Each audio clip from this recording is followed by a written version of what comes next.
huge surge of high schoolers using e-cigarettes or vaping. E-cigarettes, though, carry a number of health risks. CNN chief medical correspondent Dr. Sanjay Gupta has more now. And in some ways, they were turning these because they thought they were safer than traditional cigarettes, right? Yeah, that's exactly right. The FDA said today that vaping by teenagers has reached epidemic levels. There's a very serious health story around the country that doesn't get enough attention with all the political news. An epidemic among middle school and high school students known as vaping. These same kids who would not smoke cigarettes are turning to e-cigarettes, commonly known by the brand name Juul. They would come in here, you'd have 4 or 5 kids at a time congregating, and they'd start to vape. It's a trend that many parents are not even aware of.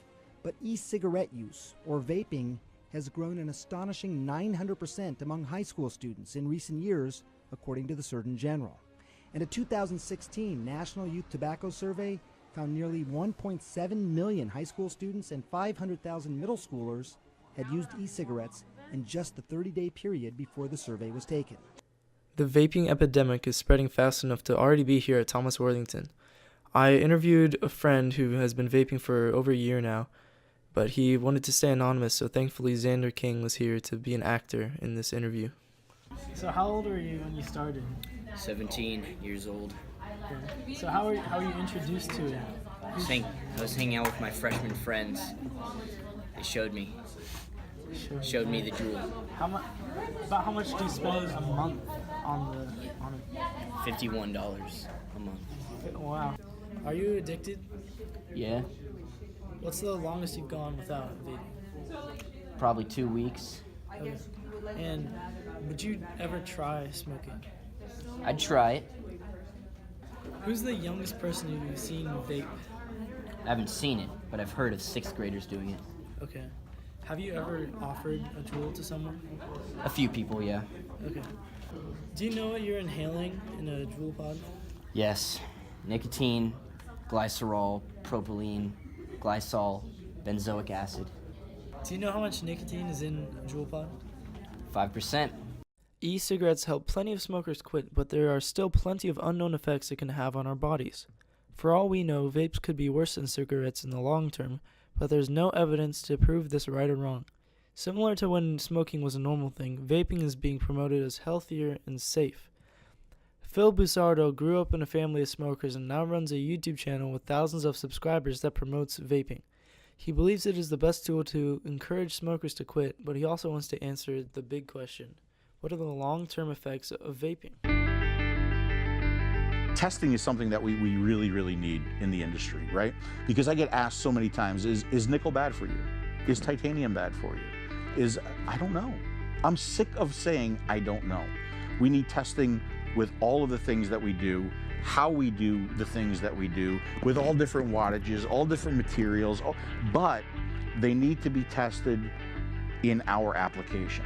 Right? You can't say that, this particular material used in this new kind of atomizer is used in the pharmaceutical world, so therefore it's safe for us. No, it has to be tested in our application and the way we're using it, right?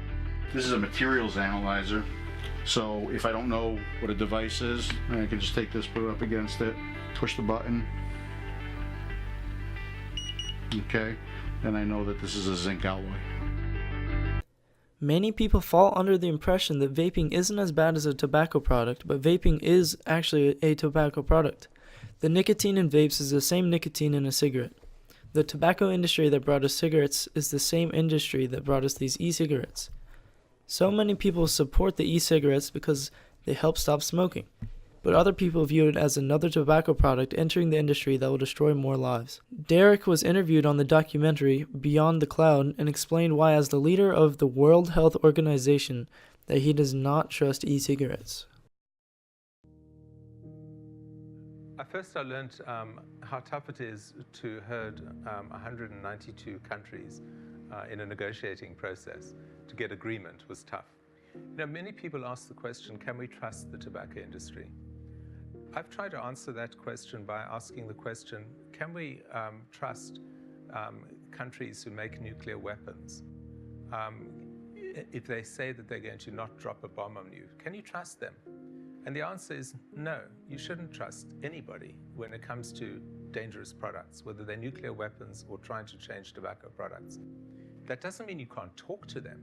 It doesn't mean you shouldn't negotiate with them. And it doesn't mean we should be doing what we're doing in nuclear power, nuclear weapons, as we should be doing in tobacco, and that is, don't trust.